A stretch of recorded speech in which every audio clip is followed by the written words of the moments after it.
গুরুম শ্রীযুত পদ কমলং শ্রী গুরুম বৈষ্ণবাংশ্চ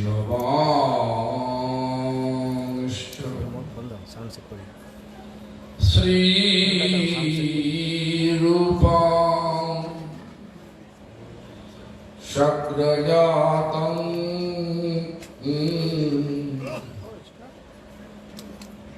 সহগণ রঘুনাথং হিতং তং সজীবং সাদ্বৈতং সাবধূতং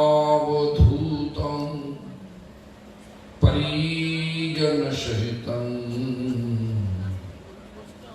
কৃষ্ণ চৈতন্য দেবং শ্রী রাধা কৃষ্ণ পাদা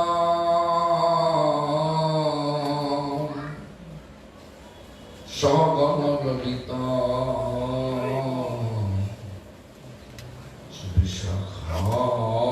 বিশাখানিতাংশ্চ ভজ শ্রী কৃষ্ণ চৈতন্য প্রভু নিত্যানন্দ শ্রী অদ্বৈত গদাধর শিবাসাদি গৌর ভক্ত বৃন্দ। সকালে বলো না অশান্ত সঙ্গে আমি শোনো, আমি বলবো ভজ শ্রী কৃষ্ণ চৈতন্য ভজ শ্রী কৃষ্ণ চৈতন্য।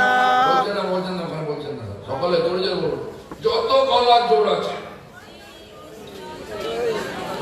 না শুনুন, ভজ শ্রী কৃষ্ণ চৈতন্য ভজ শ্রী কৃষ্ণ চৈতন্য প্রভু নিত্যানন্দ প্রভু নিত্যানন্দ শ্রী অদ্বৈত গদাধর শিবাসাদি শ্রী অদ্বৈত গদাধর শিবাসাদি গৌর ভক্ত বৃন্দ। গৌর ভক্তবৃন্দ।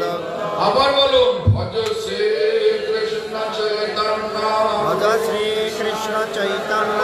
জোরে জোরে জোরে জোরে, গলা জোর নেই, সকলে বলুন। শব্দবন্ধ আসছে না, বলুন ভজ শ্রী কৃষ্ণ চৈতন্য ভজ শ্রী কৃষ্ণ চৈতন্য প্রভু নিত্যানন্দ প্রভু নিত্যানন্দ শ্রী অদ্বৈত গদাধর শিবাসাদি শ্রী অদ্বৈত গদাধর শিবাসাদি গৌর ভক্ত বৃন্দ। গৌর ভক্তবৃন্দ। হরে কৃষ্ণ হরে কৃষ্ণ হরে কৃষ্ণ কৃষ্ণ কৃষ্ণ হরে হরে কৃষ্ণ কৃষ্ণ হরে হরে হরে রাম হরে রাম রাম হরে রাম রাম রাম হরে হরে। রাম রাম হরে হরে। সর্বাগ্রে শ্রী ভগবানের অভিন্ন প্রকাশ বিগ্রহ, ভগবত জ্ঞান প্রদাতা, ভগবানের সেবা অধিকার প্রদানকারী, গোপীনাথ গৌরীয় মঠ প্রতিষ্ঠানের প্রতিষ্ঠাতা শ্রী গুরুপাদ পদ্ম নিত্যলীলা প্রবিষ্ট বিষ্ণুপাদ স্তোত্র শ্রী শ্রীমদ ভক্তি প্রমোদ পুরী গোস্বামী ঠাকুর।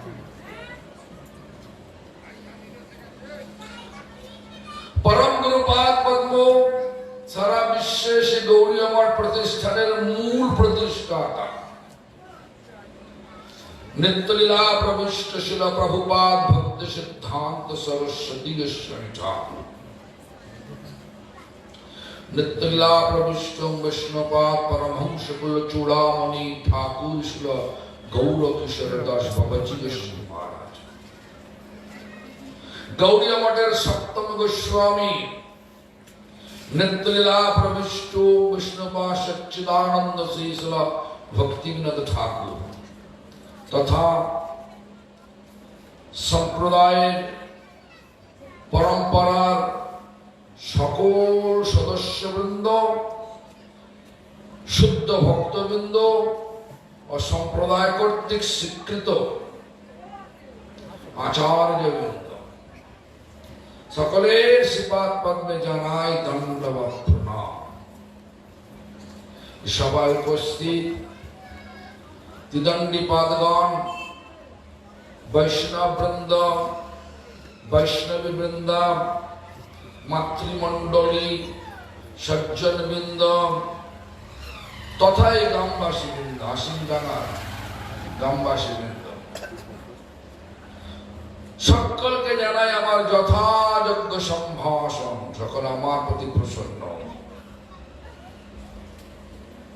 অন্যান্য বৎসরের ন্যায় এ বৎসর আমরা এই হাসিমডাঙ্গা হরিভক্ত দাস,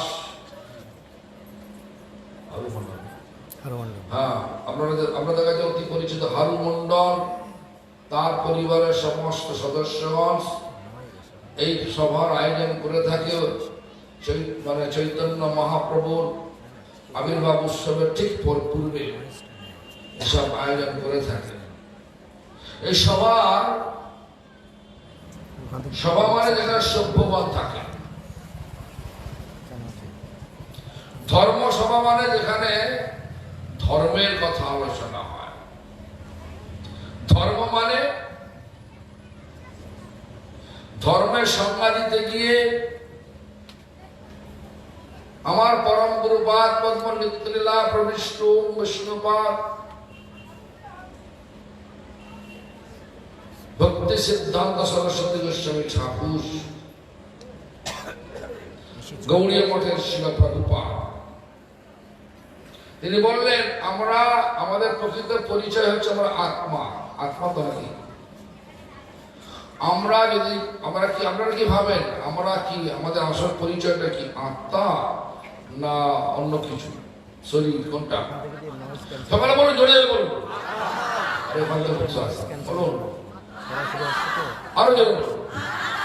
কেন আত্মা? কার আত্মা তো নয় নাকি? আত্মাই। কেন বলছি, যদি মনে করেন বলেন, কেউ যদি বলে আমার বাড়ি, মানে বাড়িটা আমি নাকি? বাড়িটা আমি কি বলুন? উত্তর না দিলে আমি আগে বলুন বাড়িটা আমি না। আমার শরীর, শরীরটা আমি কি? শরীর আমি তার কে? জীবাত্মা। সেটা কি না ভগবানের অনু অংশ। ভগবান মানে কি? কিন্তু বলে ভগবান মানে কি? ভগ শব্দের অর্থ হচ্ছে ঐশ্বর্য, বান শব্দের অর্থ হচ্ছে মালিক। যিনি সমগ্র ঐশ্বর্যের পরিপূর্ণ মালিক তিনি হচ্ছেন ভগবান। আমাদের ঐশ্বর্য আছে, হরিপ্রভুর ঐশ্বর্য আছে। কতক্ষণ দোকান আছে, ওর জমিগুলো মাপা যায়। সে হরিপ্রভু ছোট লোক, ছোট বলতে আমি হিসেবে বলতে না, অর্থের দিকে ছোট লোক, কিন্তু বড় লোক আছে, মানে বড় বড়। এদের বাড়ি হচ্ছে 60 তলা, 660 তলা।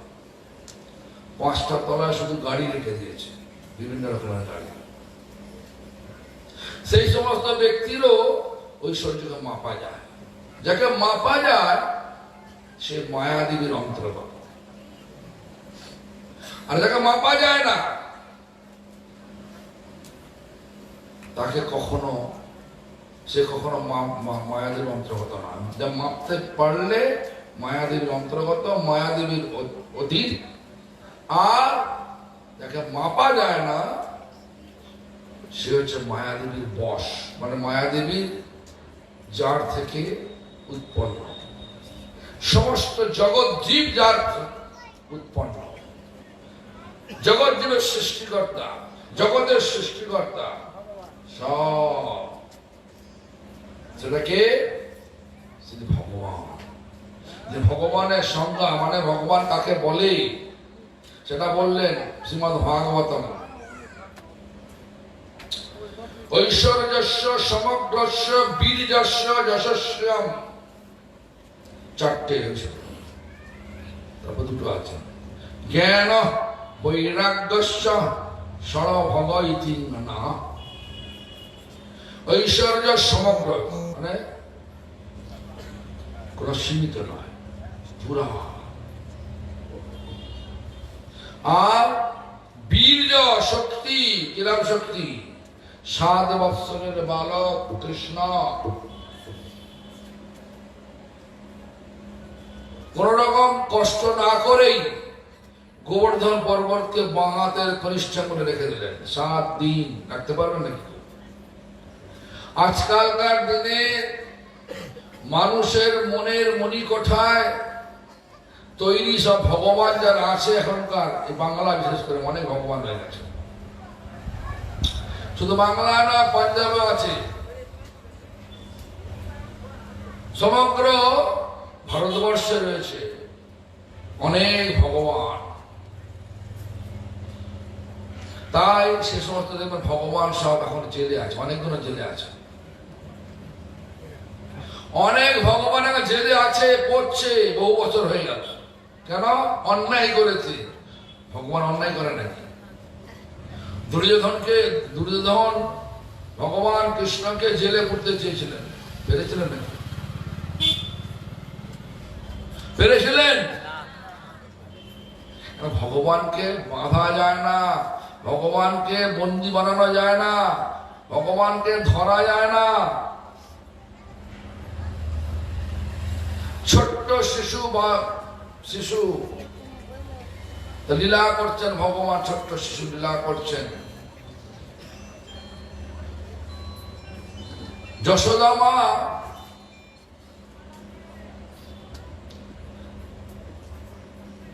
উনানে দুধ বসিয়েছে, দুধ উদলে পড়ছে, উদলে পড়ছে। আর এদিকে ভগবানকে স্তন পান করাচ্ছে। কিন্তু ভগবানকে রেখে, কৃষ্ণকে রেখে চলে গেলেন দুধ সামলাতে। তখন তার ভগবানের রাগ হয়ে গেল, কৃষ্ণের রাগ হলো, আমার থেকে বড় হলো এই দুধটা। তো সমস্ত দইয়ের ভাঁড় ভেঙে দিল, সমস্ত মেঝেতে দই ভরে গেল। তারপরে কৃষ্ণ লীলা করছেন, তো মা তো মারবে। তখন ভয়ে ভয়ে লুকাতে আরম্ভ করলেন, চলে গেলেন। যশোদা মা যখন দুধ সামাল দিয়ে যখন ফিরে এসে দেখছে দই সারা মেঝেতে দই ভর্তি হয়ে আছে। প্রথমে ভাবলেন যে কোনো অসুরের এসেছিল, আমার কৃষ্ণকে নিয়ে গেছে, দই ভেঙে দিয়ে গেছে।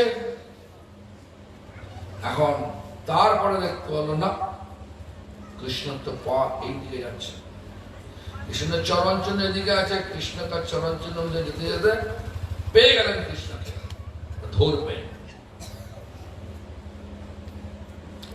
ধরার চেষ্টা করছে, পাচ্ছেন?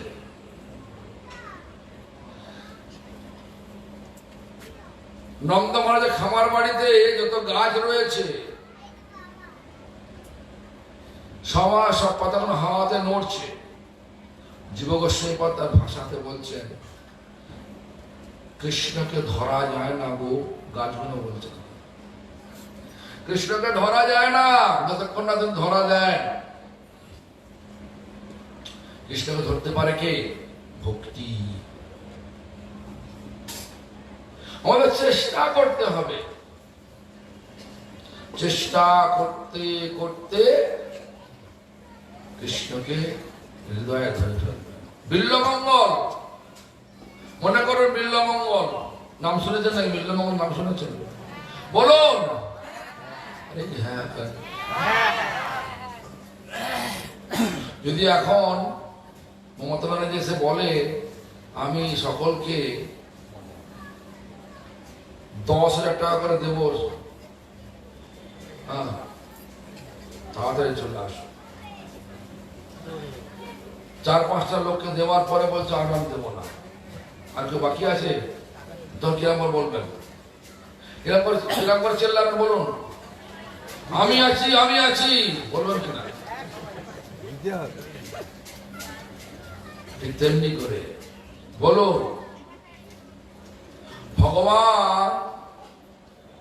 হ্যাঁ, আর বিল্লমঙ্গল ঘটনা জানেন? বিল্লমঙ্গল ঘটনা শুনেছেন? বলো, জোরে বলুন, আরো জোরে বলুন। মানতে বলছে না, বলুন জোরে জোরে। যাই হোক, বিল্লমঙ্গল যিনি, তার ঘটনা জানেন তো? হ্যাঁ, যাচ্ছে, ভালো ভালো। হ্যাঁ, এই তো ভালো বলছে, ভালো বলছে, ভালো বলছে। দেখুন, বিল্লমঙ্গল বেশ্যা শক্ত ছিলেন। বেশ্যা পর্যন্ত, বেশ্যার নাম কি? চিন্তামণি। সেই চিন্তামণির বেশ্যার প্রতি এত আসক্তি, দুর্যোগপূর্ণ রাত্রি, বিদ্যুৎ চমকাচ্ছে, বজ্রাঘাত পড়ছে, ঝড় চলছে, মুষলধারে বৃষ্টি পড়ছে, আর নদী পার হবে, নৌকা ঘাটে নেই। এত আসক্তি, সমস্ত দুর্যোগপূর্ণ রাত্রি তাকে বাধা প্রদান করতে পারছে না। চলছে, নদীতে কিছু নেই, নদীতে স্রোত বইছে,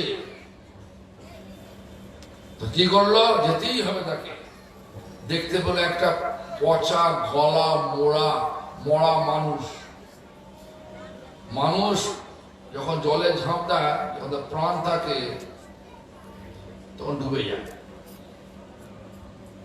আর যখন শরীরটা পচে যায়, মানে ফেপে যায়, তো ভেসে ওঠে। আর থাকলে মানুষ মরার গন্ধ কিরম জানেন তো?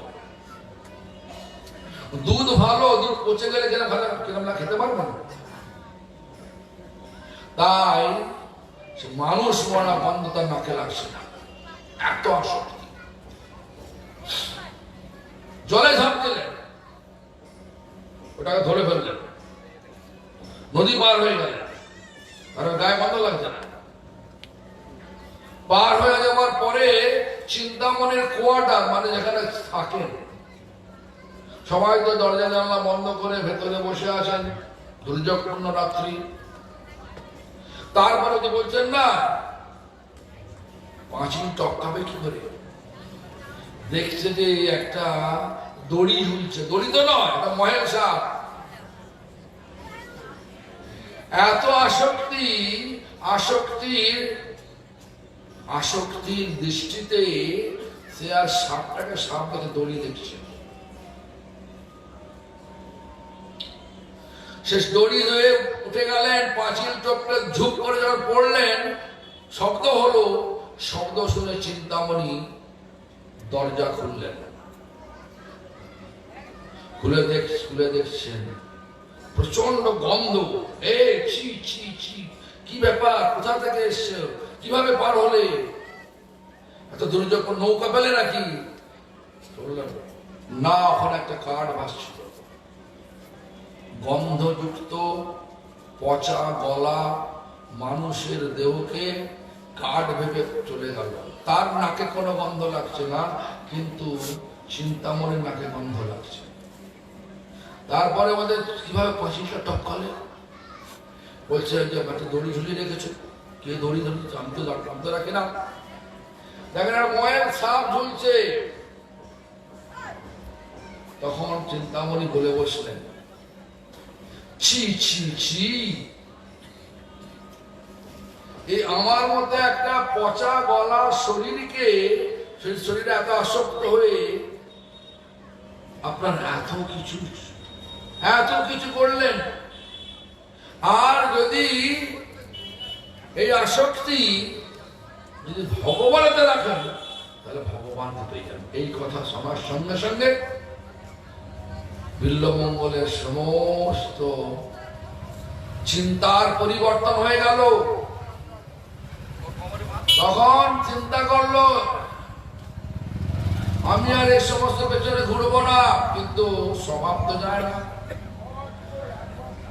যে স্বভাব নিয়ে, যে ভাগ্য নিয়ে আমরা জন্ম লাভ করেছি, সেই স্বভাবকে পরিবর্তন করলে অনন্যভাবে, মানে একদম সম্পূর্ণভাবে একদম আমাদেরকে ভগবানের চরণে সঁপে দিতে হবে। তবে যদি স্বভাব পাল্টা,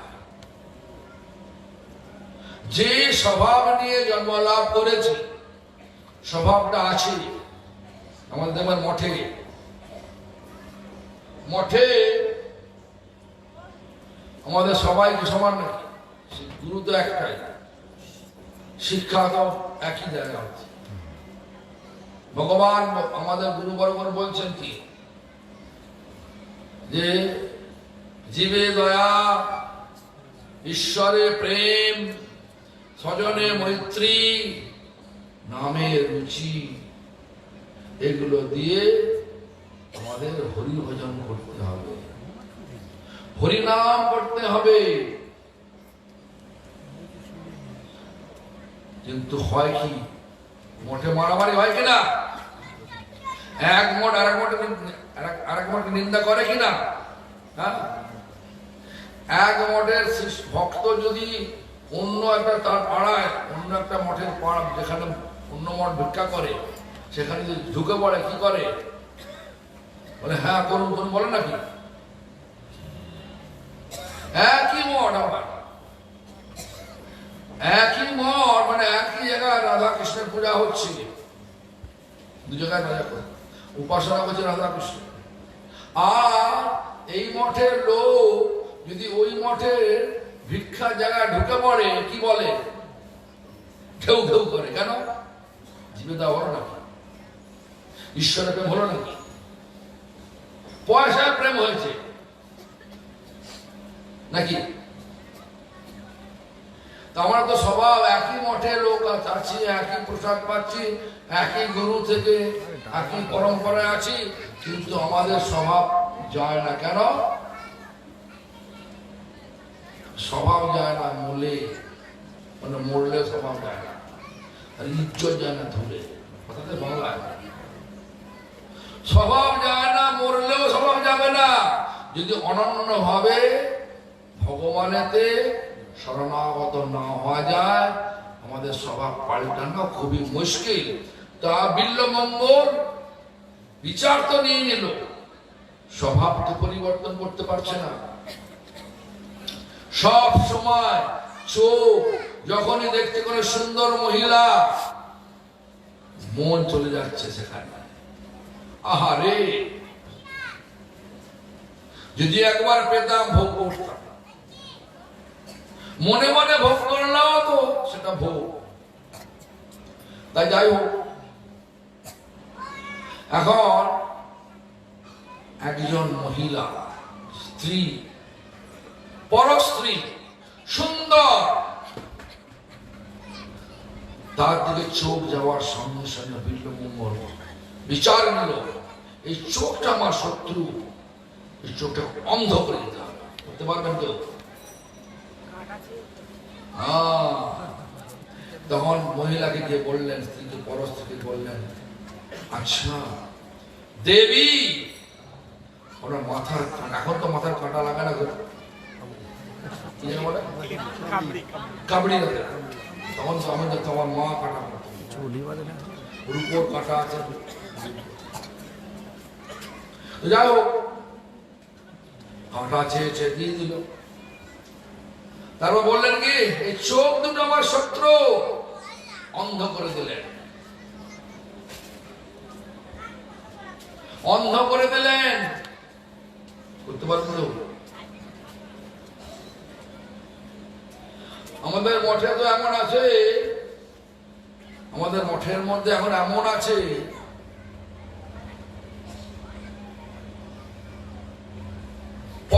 ছেড়ে দেব, ভগবানের সেবা ছেড়ে দেব।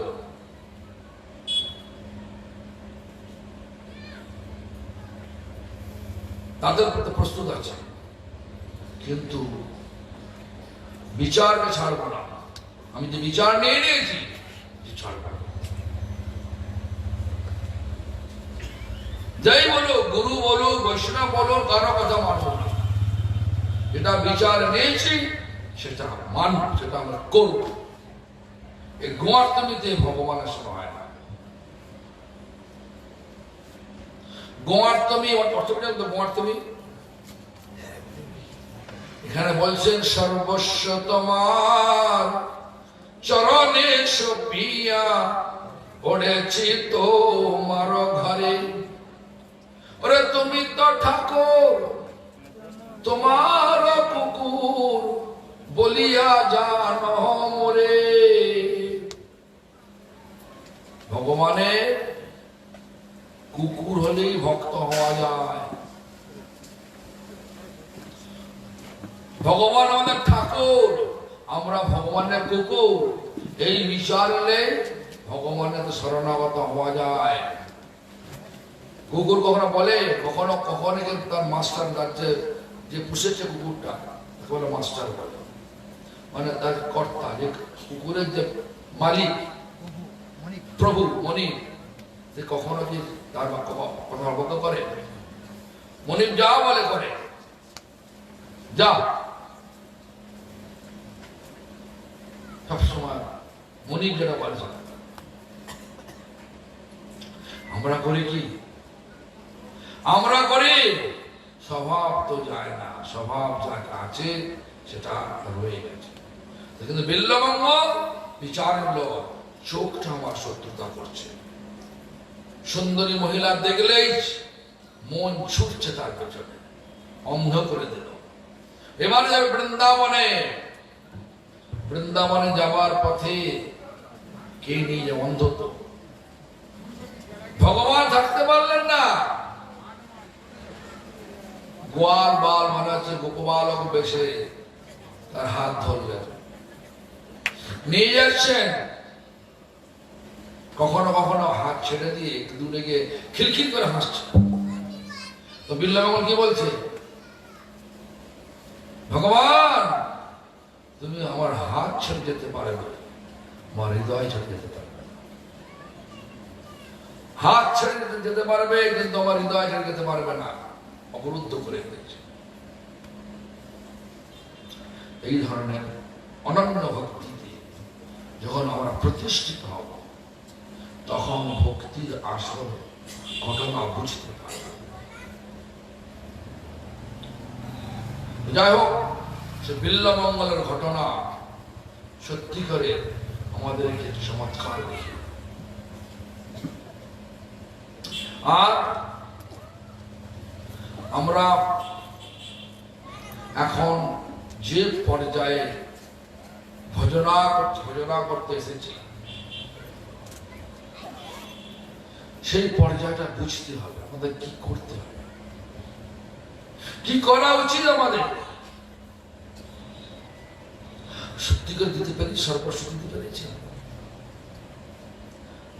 দিতে হবে সামর্থ্য অনুযায়ী। ও লোকটা এত দিল, আমিও দেবো এত, হয় না। তোমার সামর্থ্য নিতে হবে। কাঠবিড়ালি নাম শুনতে? কাঠবিড়ালি ভারতবর্ষের কাঠবিড়ালি পিঠেতে কাঠ কিনতে ছাগলে চাওয়া, কার চাওয়া বলো? কার? কেন? বড় বড় বানর সেনা পাথর নিয়ে আসছে, নিয়ে ফেলছে সমুদ্রের জলে, জয় শ্রী রাম বলে ফেলছে, আর পাথর জলে ভাসতে লাগছে। আর সেই পাথরের গায়ে গায়ে বালি দিতে হবে। তো কাঠবিড়ালি জলে শরীরটা চুবিয়ে বালিতে গড়াগড়ি দিয়ে যে কটা বালি শরীরের কলমের ভেতর ঢুকে যাচ্ছে, সেগুলো এসে পাথরের উপর ছেড়ে দিচ্ছে।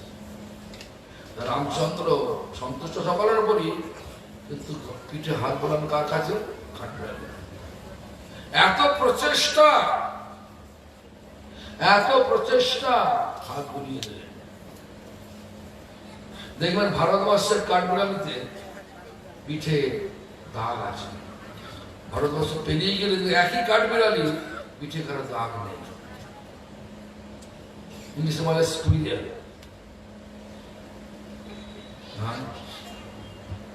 যাই হোক, আমাদের প্রচেষ্টাটা সত্যি দেখতে হবে, মানে কতটা এই বিচারটা আমাদের কাছে সক্ষম রাখতে হবে, সব সময় রাখতে হবে। আমি কতটা ভগবানের জন্য দিতে পারলাম, দিতে পারলাম মানে আমরা মনটা কতটা ভগবানের কাছে লেগেছে। যাই হোক, যে কথা বলছিলাম, কথা হচ্ছে আমরা ভগবানের উদ্দেশ্যে জীবনকে উৎসর্গ করব। যে আসক্তি আমাদের এই ভগবান ভৌতিক জগতের ভোগের প্রতি আছে, সে আসক্তিটা লাগাতে হবে কোথায়? ভগবানের সেবাতে। এটা লাগালেই ব্যাস জীবন পরিবর্তন হয়ে গেল, আর আসতে হবে না এই জগতে। এই জগৎটা কিরকম দুঃখ যন্ত্রণাগ্রস্ত জগৎ। সত্যি না মিথ্যে? সুখ আছে নাকি বলো? আরে কেউ বলো না, সন্দেহ আছে। জোরে বলেন তো, সুখ আছে নাকি? বলছে ওখানে বলে না। সংসারে সুখ আছে? সংসারে সুখ আছে?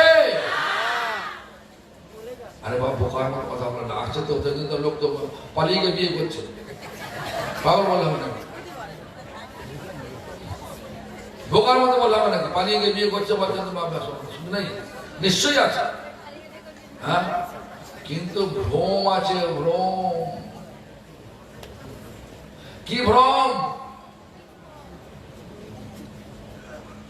ভ্রম হচ্ছে কি, আমরা মনে করছি সুখ আছে, যেটা মনে করি সেটা হয় না। হয়, আজ মনে করলাম এই মেয়েটাকে বিয়ে করলে আমার জীবনটা সুখী হবে, আবার সেটাকে বলতে লাগলাম আই লাভ ইউ, আমি তোমাকে ভালোবাসি। আর পরক্ষণেই দেখবেন কয়েকদিন বাদে চলে গেছে কোর্টে ডিভোর্স করতে। কেন? ঘটনা হয়ে গেছে। যেমন আজকে, যেমন আমি একজনের বাড়ির নাম বলবো না, প্রভুকে নাম ধরে বলছে আপনি প্রভুর সহধর্মিনী। তোমাদের না না, আমার সব ডিভোর্স হয়ে গেছে, ডিভোর্স হয়ে গেছে। জ্বালিয়ে দিচ্ছে আমাদের সংসারটাকে, জ্বালিয়েছে। ভগবানের সাধনা বলে জ্বালানো হয়? বলুন, ভগবান জ্বালাতে আসে না শান্তি দিতে আসে। কোনটা? জোরে বলুন। ভগবান শান্তিময়। ভগবানকে কোথায় বাঁধতে হয়? হৃদয়েতে। হৃদয়েতে বাঁধলে কি হয়? তখন সংসারটা সুখের হয়।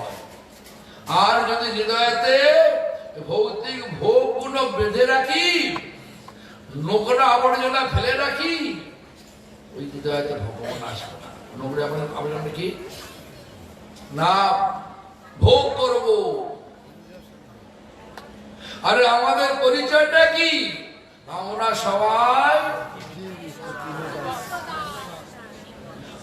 সবাই কি? নিত্য কৃষ্ণ দাস। ভুললে কি হয়? জীব কৃষ্ণ নিত্য দাস, তাহা ভুলি গেলাম। সেই দোষে মায়া তারে গলায় অবাধিল। ভগবানকে ভুললে মায়া দেবী গলায় বাঁধে। মায়া মানে কি? যেটা সত্যি নয় সেটাকে সত্যি বলে মনে করা, তাকে বলে মায়া। আমরা শরীর নয়, শরীর মনে করছি, বলছি মুখে আত্মা, কিন্তু মানছি না। আত্মাকে খেতে দেব না, সুখ পাবেন। এই ধরনের এই যে বড় সভাতে যদি একজন ব্যক্তি কাঁদে, প্রচন্ড খিদে পেয়েছে, খেতে দাও, আর আমাকে বলতে হরিকথা বলতে, আপনারা শুনতে পারবেন? শরীরের সমস্ত অঙ্গ প্রত্যঙ্গ এক ব্যক্তি মনে করুন, এখন চোখ দেখতে চাইছে, চলে যা ভিক্টোরিয়া যাবো, চল। বাসে উঠলেন, নামলেন ভিক্টোরিয়া, দেখে চলে গেলেন, চোখে খাদ্য দিয়ে দিলেন, ভৌতিক চোখের খাদ্য দিয়ে দিলেন। কান শুনতে চাইল যে এখানে সুন্দর গায়ক এসছে, মৈথিলী ঠাকুর এসছে, তার গান শুনবো, চলে গেলেন ঠাকুরের গান, মৈথিলী ঠাকুর, মৈথিলী মানে একটা মেয়ে ছেলে গান শুনে নিলেন, কানের খাদ্য দিয়ে দিলেন। মনে করেন জিহ্বা, আমার আজকে সকালবেলা আমাকে হরিভক্ত বলছেন, বাবু আমি আলুর চপ বানিয়ে খেতে হবে, আমাকে আলুর চপ, আর এখন খেলে হবে না, ফলে আলুর চপ খায় না, দুপুরে যাবে যেমন তখন খাবো না। এখন যদি আমার যদি জিভে চাইতো যে ঠিক আছে আলু চপ খেয়ে নি, জীবের স্বাদ পূর্ণ করে দিলাম নাকি? যেটা চাইছি সেটা শরীরে সবটা দিচ্ছি, কিন্তু শরীরের ভেতর যে আত্মা রয়েছে, আত্মাকে খেতে দিচ্ছে কে? আত্মা পরমার্থ জগতে, চিন্ময় জগতে, আর শরীর ভৌতিক জগতে। শরীরটা তৈরি হয়েছে কিসে? ক্ষিতি, অপ, তেজ, মরুত, বোম। অর্থ পর্যন্ত ক্ষিতি মানে মাটি, তেজ মানে বলো জল লাগে, আগুন, আগুন বলো জোরে, বাড়ি মানে, তারপরে মরুদ মানে আকাশ, আর বোম মানে আকাশ। এই পাঁচটা ভূত দিয়ে এই শরীরটা তৈরি হয়েছে, এই পাঁচটা ভূত দিয়ে জগৎ তৈরি হয়েছে। আর এই জন্য ভৌতিক জগৎ, ভৌতিক শরীর। এই ভৌতিক শরীর কি খাবে? ভৌতিক খাবার খাবে। চাল এখন যে বলছেন, এখন যে লোভ করে আমরা সবাই লোভে বসে আছি, কখন আমি ছাড়বো তারপরে খাবো নাকি? আমি এই লোকটা কেন বকবক করছি বা বন্ধ করে দিক, আর আমরা খেয়ে দিয়ে পালিয়ে যাই, বাড়িতে অনেক কাজ আছে নাকি? বিচার তো এরকমই আছে নাকি? সারাদিন ধরে বলি শুনবেন তো, বলে যাচ্ছি, ছাড়বো না কিন্তু। যাই হোক, তাহলে ভালো শুনতে পারলে ভালো। আত্মা চিন্ময়, চেতন, তার খাবারটাও চেতন হবে। আত্মা চিন্ময় জগতের, খাবারটাও চিন্ময় জগতের হওয়া উচিত। আর শরীরটা ভৌতিক জগতের, তার খাবারটাও ভৌতিক জগতের, চাল, ডাল, আটা নাকি? এখন যে রান্না হবে না, এটা সব ওই চাল, ডাল, আটা দিয়ে রান্না হয়েছে, এটা চিন্ময় বানানো হচ্ছে। ভগবানকে ভোগ দিয়ে প্রসাদ দেওয়া হবে। তাহলেও প্রসাদ রূপে না পেলে তো সেটা ভগবানের চেতনা আসবে না, ভগবানের ভিতরে চেতনা আসবে না। ভেতরে ভগবান আছেন তো, পরমাত্মা, সেটা সুখ পাবে না। যাই হোক, এখন চিন্ময় জগতে খাদ্য হচ্ছে ভগবানের নাম। ভগবান আমাদের গুরুবর্গ বললেন না, নরোত্তম ঠাকুর বললেন না, গোলকের প্রেম ধন হরি নাম সংকীর্তন। গোলকের প্রেম ধন আজ হরিনাম রূপে আমাদের কাছে এসেছেন। তার খাদ্য, আত্মার খাদ্যটা হচ্ছে এই নাম।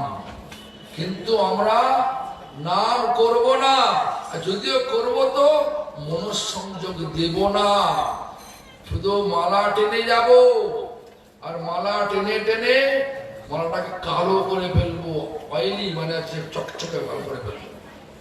আরে মালা চকচকে হলে ভগবানকে পাওয়া যাবে না, মনটাকে চকচক করতে হবে।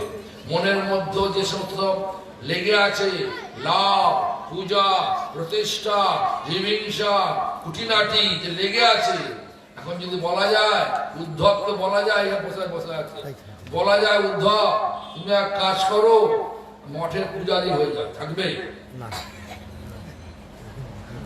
ডান্ডা নিয়ে আমার মাথায় মেরে মঠে বেরিয়ে যাবে। দেখুন, তারপরে যদি এমন প্রেম সন্ধু ভালোই করছিল, মায়াদেবী চেপে বসেছে, হ্যাঁ বলা যায় আমি কেন, ভগবান এসে বললো শুনবে না কেন? মায়াদেবী ছিল। মায়া কখন আসে বলুন তো, কখন আসে মায়া? মায়া কখন আসে? ভগবানকে ভুলে গেলে মায়া আসে, মায়ার সংসার হয়। মায়া দেবী বসে দুঃখ দেওয়ার কারণটা কিন্তু আমরাই, কেউ কারো আমাদের কার্যই আমাকে দুঃখ দেয়। কৃষ্ণ তো বলছেন মায়ার সংসার, কিন্তু যদি আমাকে রাখে তাহলে সুখের হবে। আমাদের আত্মাকে খাওয়াতে হবে কি না, খিদে পেয়েছে আত্মা, সবই তো আছে বাড়িতে, বাড়িতে খাবার নেই বলুন, খাবার আছে তো, পরনে কাপড় নেই আছে তো, আর বাড়িতে থাকার মতো ছাদ আছে তো, সবই আছে, মনে অশান্তি আছে না? তাও আছে। কিসের অশান্তি বলুন? ওই ছেলেটা কাঁদছে, মানে আত্মাটা কাঁদছে, সারা শরীরটা অশান্তিতে ভরে যাচ্ছে। কেন রে বাবা, সব তো আছে, বুঝে উঠতে পারছি না। খাওয়াতে হবে। কি খাওয়াবেন? হরে কৃষ্ণ মহামন্ত্র খাওয়াতে হবে। তাহলে কি হবে? এই শরীরটা শান্তি লাভ। কেন, কখন শান্তি লাভ করে? যখন ভগবান প্রকট হয়ে যান। পরমাত্মা আর জীবাত্মা, পরমাত্মা এটা দেখতে পাচ্ছে সবই, জীবাত্মা এটা মায়াতে দিকে চেয়ে আছে, মায়া সব মায়ার খেলা খেলছে। আর যখনই হরিনাম করবেন তখন জীবাত্মা ঘুরে ঘুরে ঘুরে ঘুরে পরমাত্মার দর্শন করবে, সব দুঃখ দূরে গেল অপদ বরণে। ওই পদ বরণ করে সংসার দুঃখের কখন? যখন মায়ার সংসার করি। কিন্তু সংসার সুখের কখন? যখন সুখের সম্রাট, শান্তির সম্রাট, আনন্দের সম্রাট, প্রেমময় ভগবানের সাধনা করি, তখন সংসার আর সুখে, নাহলে দুঃখে। কৃষ্ণ নিজেই বলছে দৈবী যেষা গুণময়ী মম মায়া দুরত্তয়া মামে যে প্রপদ্যন্তে মায়ামে তাং তরন্তি তে। কৃষ্ণ বলছেন আমার মায়াকে পার করা মুশকিল নয়, অসম্ভব। শুধু মুশকিল নয়, দৈবী যেষা গুণময়ী মম মায়া দুরত্তয়া, মানে একদম অসম্ভব, কিন্তু সম্ভব। বললেন মাম এব যে প্রপদ্যন্তে, যদি আমাদের প্রপত্তি হয়ে যায়। প্রপত্তিকার হয় যিনি সবাইকে কৃষ্ণ, যিনি সকলের সব স্থানে কৃষ্ণময় থাকে। প্রতিটা জীব কৃষ্ণের অনু অংশ, প্রত্যেকটা মন্দিরে ভগবান আছেন। তখন আর এই মঠের লোক ওই মঠের ভিক্ষার ফেললেন, ঢুকে পড়েছে, সেই নিয়ে ঝগড়া মারামারি, তখন বন্ধ হয়ে যাবে। আরে ওখানে তো কৃষ্ণ সেবা হচ্ছে, সব কৃষ্ণ দেওয়ার মালিক। কেন আমি এটা কেন বলছি? আমি যখন প্রথম প্রচার শুরু করি, কত বাধা। কেন? আমাকে আমার মতো বলা হয়েছে আপনি পাঞ্জাবে যাবেন না, বড় মঠ। কেন যাবো না বলুন তো? আপনি গেলে আমাদের অসুবিধা হচ্ছে, তাই যাবো, ডাকলে যাবো তো, যদি ভক্তরা ডাকে তখন যাবো। তা তোমরা কি বড় উত্তর দেয় না। ভক্তরা ডাকে আমি যাই, আমি নিজে কোনো প্ল্যান বানাইনি পাঞ্জাব যাবো, অমুক জায়গায় যাবো, তমুক জায়গায় যাবো। ভক্তরা ডাকে আমি যাই, না ডাকলে যায় না, চুপচাপ বসে ঘরে মানে। যখন ভগবান সমস্ত ভগবতময় দেখবো, তখন দেখবো ওই মন্দিরে কৃষ্ণ আছে। ওরা তো ভিক্ষা করা দরকার আছে, করুক না। আমাদের মন্দিরে কৃষ্ণ আছে, আমরা যা তোমাকে মন্দির বানাতে বললো কি? ভগবান বলেছে না, তুই জোর করে বানিয়েছ। ভগবান যদি বানিয়ে দেয় আর ভগবানের ভক্তি যদি দৃঢ় থাকে, তাহলে ভগবান সব এনে দেবে। আমার গুরুদেবকে কথা বলতেন, যখন আমরা মায়াপুরে মন্দির বানাই, তখন আমাদের তো মন্দির হয়েছে, মানে ঠাকুর প্রতিষ্ঠা হয়েছে ছোট্ট ঘরের মধ্যে। গৌর গদাধর, রাধা গোপীনাথ আর জগন্নাথ দেব, এই 5 মূর্তিকে প্রতিষ্ঠা করা হয়েছিল।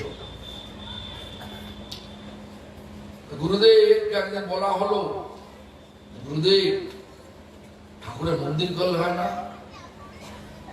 বাবা মন্দির করব, পয়সা দেবে, করে দেবে কি? ভগবান করে দিলে নিশ্চয়ই হবে। আবার এটাও বলছে, মন্দির করার জন্য কোন লোক এলে তার কাছে বলা যাবে না একটু ভিক্ষা দেন, এটা বলছে। আবার কোন যদি নতুন লোক আসে মন্দিরে, তাকে বলা যাবে না আমার গুরুদেব মহাপুরুষ, তাকে দীক্ষা না হরিনাম না, বলা যাবে না। সব দিক থেকে একটা চাওয়া যাবে না, ভগবান দিলে হবে। আর সত্যি তাই, মন্দির আমরা একজন ভক্ত ছিল নন্দদুলাল প্রভু, আসামের বাড়ি। সে বললো আমি 60,000 টাকা দেবো প্রভু, আমার নাম ছিল অচ্যুতানন্দ। 1990 সালে আপনি 60,000 টাকা মন্দির করতে পারবেন? 60,000 টাকা মন্দির হয় না। ভারতীয় মার খাইতে না, ভারতীয় মারা বলছে আমরা মিলিটারি সোনা যা আছে ওই নিয়ে যুদ্ধ করতে হবে। ওই টাকা আসবে তারপরে মন্দির হবে, এটা নয়। সেনা আমরা যেটা আছে সেটা দিয়ে এখন যুদ্ধ করো। গুরুদেবের মনে ইচ্ছা তো আছে, ভগবান নিশ্চয় ইচ্ছা প্রকাশ করবে, মন্দির আমরা হয়ে যাবে। তো 60,000 টাকা নিয়ে আমরাই ভিত করি চলব, এবং আমার ছবি আছে, ভিত করছি। আমাদের সব দয়াগুরু ছবি আছে, সব ভিত করছি মন্দির। কেন পয়সা নেই? হ্যাঁ, ওই কি বলে পাঁচিল দেওয়া হচ্ছে 20 টাকা জোগাড়ের রোজ। জোগাড় জানেন তো, মিস্ত্রি হচ্ছে 30 টাকা আর জোগাড়ের 20 টাকা। হ্যাঁ, লেবার তো মানে ইংরেজি কথা, মজদুর। এখন 30 টাকা মিস্ত্রি তো আমি করতে পারবো না, তোমার জোগাড়ে দিয়েছি, টাকাটা মাখছি। 4টে একটা, 5টা একটা, মানে 5 কড়া বালি আর 1 কড়া সিমেন্ট মেখে নিয়ে জল ঢেলে এই ধরনের করতে হয়েছে। যাই হোক, ঘটনা হচ্ছে যে যখন শুরু করা হলো, বৃত্তি স্থাপন হলো, হঠাৎ কোথা থেকে টাকা এলো, মন্দির হয়ে গেল। মন্দিরের সমস্ত খরচা হলো 7 লক্ষ টাকা। যেটা বলছে না, ভগবান যখন দেবেন তখন হবে। এই যে যখন এই যে মানে কি বলে জাওট, যেখানে রাধারানীর শ্বশুর বাড়ি, তার সিঙ্গার মন্দিরটা ভেঙে মানে পাউডার হয়ে গেছে, মানে কি বলে গুঁড়ো গুঁড়ো হয়ে গেছে। 2009 সালে ওই স্থানে দর্শন করতে গেলাম, কিশোরী কুণ্ডে জল মাথায় নিলাম, উঠে আসছি। কতগুলো পাড়ার লোক, ওখানকার স্থানীয় লোক এসে বলল, প্রভুজি कुछ मदद कर देना, কিছু আমার সাহায্য করো না, এই মন্দিরটা রিপেয়ার করে দাও। রিপেয়ার করতে কিরকম খরচা? ও কত হবে, 3-4 লাখ টাকা হবে। ঠিক আছে, শুরু করো তুমি। ওরা আমরা করবো না, আপনি করবো। কিন্তু ভেতরে অনেক চাল ছিল না, আমি জানি না। ওরা জানে ও মন্দিরটা রিপেয়ার কখন হবে না, সব পাথর মানে কি পাউডার হয়ে যাচ্ছে। তা আমি বললাম যে ঠিক আছে, আমি তো থাকতে পারবো না, তাহলে আমি লোক পাঠিয়ে দিচ্ছি আমাদের বৃন্দাবন থেকে একজন কন্ট্রাক্টরকে জোগাড় করে পাঠিয়ে দিলাম। তারপরে কন্ট্রাক্টর বলছে যে মানে मिस्त्री कॉन्ट्रैक्टर बोलते महाराज जी क्या करे, तो रिपेयर हो नहीं सकता। মানে আমি তো পয়সা দেবো সবকিছু, ঠাকুর মন্দির থেকে ঠাকুর সরিয়ে দিয়েছে, হ্যাঁ, তারপরে এখন মন্দির রিপেয়ার করতে গেছে ওরা, এখন বলছে রিপেয়ার হবে না, পুরো ভেঙে ফেলতে হবে। আচ্ছা দেখি সে তো অনেকটা খরচা, তা তো হবে। কত টাকা খরচা হবে? 30 লাখ টাকা।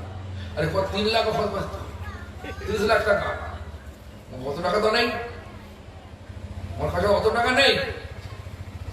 তো এখন তো ইজ্জতের ব্যাপার হয়ে গেছে। রাধারানী সর্বলক্ষ্মীময়, সমস্ত লক্ষ্মীকে এক করলে সে রাধারানী হয়। সেই রাধারানীর মন্দির ভগ্ন অবস্থা পড়ে আছে, আমরা যাচ্ছি দেখছি, কিন্তু কিছু বই প্রকাশ করছি না। এখন জানি না কি হলো, হঠাৎ আমার মনে হলো রাধারানীর সমস্ত লক্ষ্মীর সমাহার। এখন শাস্ত্রে আছে চিন্তামণির প্রকর সদ্ম সুকল্প বৃক্ষ লক্ষাবৃতেশ সুরভিরো বিপালহন্তম লক্ষ্মীর সহস্র শত সম্ভ্রম সেবমানং গোবিন্দমাদি পুরুষং তমহং ভজামি। গোবিন্দের মন্দির, রাধারানীর মন্দির, যেখানে রাধা সেখানে গোবিন্দ, আর সহস্র লক্ষ্মী যেখানে সম্ভ্রমের সহিত অপেক্ষা করে আছে ভগবানের সেবার জন্য, তাহলে তার মন্দির কি বন্ধ হয়ে যাবে? কন্ট্রাক্টরকে বললাম তুমি কাজ শুরু করো, আমার কাছে আমার 4-5 লাখ টাকা আছে, দেখা যাক কি হয়। দিল্লি গিয়ে বিভিন্ন বড় লোকদের বললাম, ধনাঢ্য লোকদের বললাম এরকম রাধারানীর মন্দিরে এরকম কাজ হচ্ছে, সাহায্য করবে? তখন বললো হ্যাঁ करेगा, हम लोग करेगा, लेकिन महीना में 1 लाख रुपया दें, 1,000 रुपया नहीं, মানে প্রতি মাসে 1 লাখ টাকা দেবে। একজন কোম্পানি বললো স্টার যে ইন্ডাস্ট্রিয়াল গ্রুপ, তার মালিক বললো আমি 1 লাখ টাকা প্রতি মাসে। ঠিক আছে, আরো অনেক আরো সব লোক বললো। একজন আমেরিকায় গেছিলাম, সিদ্ধ স্বরূপানন্দ, সে দিল আমাকে 10 লাখ টাকা। এরা আমি তো টাকা দিতে, আমাকে দিতে হবে না, আপনি ওখানে পাঠিয়ে দেন, অ্যাকাউন্টে পাঠিয়ে দেন, ওখানে কাজ হচ্ছে পাঠিয়ে দেন। আর যাকে আমি নিয়োগ করে গিয়েছিলাম যে আপনি দেখভাল করবেন বৃন্দাবলীলা দেবী, বৃন্দাবনে যা যা চেনে, তো 10 मास পরে আমরা ফোন করে বলছে महाराज जी मंदिर पूरा हो चुका, कितने खर्चा हुआ? करीबन 60 लाख रुपया, 660 लाख, 3 लाख থেকে 4 লাখ টাকা শুরু হলো। 10 মাসে 60 লাখ টাকা কাজ হয়ে গেল। 1 পয়সা দেনা আছে যে না দেনা নেই, পয়সা এলো কোথেকে? ভগবান দিয়েছে। তো ভগবান দেবার মালিক, আমাদের মনটা করতে হবে। লোককে ভুলিয়ে ভালিয়ে পয়সা নিয়ে বড় বড় অট্টালিকা বানিয়ে এতে করে ভগবানের সেবা হবে। দিলটাকে মন্দির বানাতে হবে, মন্দির, মনটাকে দৃঢ় করতে হবে। কোথায়? ভগবানের সেবাতে। ভগবানের সেবাতে মনটা যখন দৃঢ় হবে, ভগবান তার সেবক পাঠিয়ে দিয়ে ভগবানের সেবাটা করিয়ে দেবে। কিন্তু ধান্দা দ্বারা ভগবানের সেবা হয় না। কয়েকদিন মন্দির চলবে বটে, বাইরে দেখা যায় মন্দির ভালো চলছে, ভেতরে মোবড়া হয়ে আছে, জানেন তো? ভক্তির ভাব নেই, কোথায় পয়সা। এই তো বলছিল আমাদের সত্যব্রত প্রভু, বলছে যে আমি তো ছিলাম একটা মন্দিরে, সেখানে দেখছি সব সকালে নাম করছে হরে কৃষ্ণ কৃষ্ণ হোমবাড়িতে যেতে হবে, হরে কৃষ্ণ কৃষ্ণ কৃষ্ণ, বলছে পয়সা পাচ্ছে। নাম তো চিন্তামণি, নাম করতে করতে পয়সা যেরকম চিন্তা করবেন সেরকম পয়সা আসবে। নাম চিন্তামণি কৃষ্ণ চৈতন্য রস বিগ্রহ পূর্ণ শুদ্ধ নিত্য মুক্ত অভিন্নাত্মা নাম নামিনে। নাম চিন্তামণি, নাম করতে করতে যা চিন্তা করবে সেটাই হবে। প্রচুর টাকার মালিক তারা, জিজ্ঞেস করুন। আমি আমাকে কালকেই বলছিল গাড়িতে আস্তে আস্তে সব দেখেছি আমি, মালা করে আর চিন্তা করে মৌজায় যেতে হবে, ঠিক আছে না, কার পকেট মারতে হবে। হ্যাঁ, এরকম ধরনের বিচার নিয়ে ভিক্ষা হবে বটে, ভগবানকে পাওয়া যাবে না। ভগবানকে যারা পেয়েছে তাদের মধ্যে কোনো সাম্প্রদায়িকতা নেই। অমুক দল ঢুকে পড়েছে আমার ভিক্ষার ফুললে, তমুক দল ঢুকে পড়ে আমার ভিক্ষার ফুললে, দল থাকবে না। ভগবান অসাম্প্রদায়িক, মানে নন সেক্টরিয়ান। ভগবানের নাম একটা মুচিও করছে, ব্রাহ্মণও করছে, সবাই করছে, করছে কিনা? ভগবানের নাম যারা বিদেশে জন্ম তারাও করছে, আমরাও করছি। ভগবান সকলের। ভগবান বলছেন যে যথাবাক প্রবর্তন্তে স্থান তথাইব ভজাম্যহম। আমাদের ভজনার ভাব অনুযায়ী ভগবান আমাদের কাছে প্রকট হয়ে যায়। এখন ধর্মকে নিন্দা করতে নাই, কিন্তু ধর্মটাকে কোনটা ভালো আমার কাছে, আমি যেটা চাই সেটাই। যেমন বাসগুলো সবই দাঁড়িয়ে আছে বাস স্ট্যান্ডে, সবাই ভলভো কোম্পানির সুন্দর ঝকঝকানো বাস।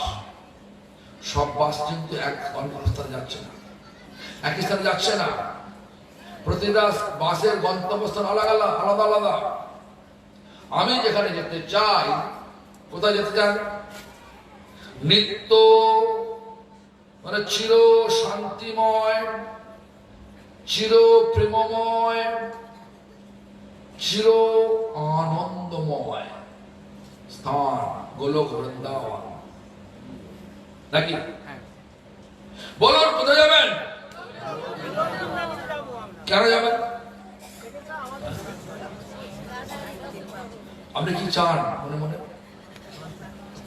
মনে মনে চান কি বলুন না? দুঃখ চান, আনন্দ চান?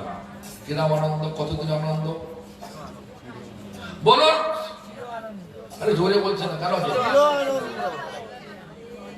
সর্বক্ষণের জন্য আনন্দ, জন্মে জন্মে আনন্দ। সেই জন্মে জন্মে আনন্দের মূর্তি হচ্ছেন কৃষ্ণ। কোন কৃষ্ণ? বৃন্দাবন কৃষ্ণ। আসেন কোথায়? গোলক বৃন্দাবনে। যেতে গেলে কি করতে হবে? গোলকের প্রেম ধন তার আশ্রয় নিতে হবে।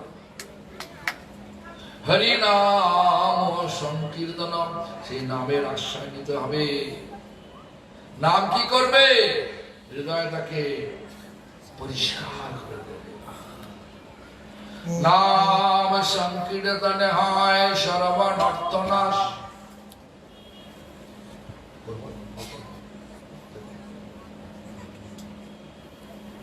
নাম সংকীর্তনে হয় সর্বনর্থনাশ।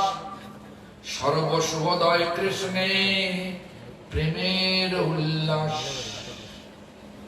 সমস্ত অনর্থ নষ্ট করে দেবে নাম। কি অনর্থ? ভাবছি আমি তো শরীর, আমার বাড়িটা তো হোটরে। তোর বাড়ি হোটরে নয়, তুই শরীর নয়, তুই আত্মা। তোর আসল বাড়ি ভগবানের পাদপদ্ম।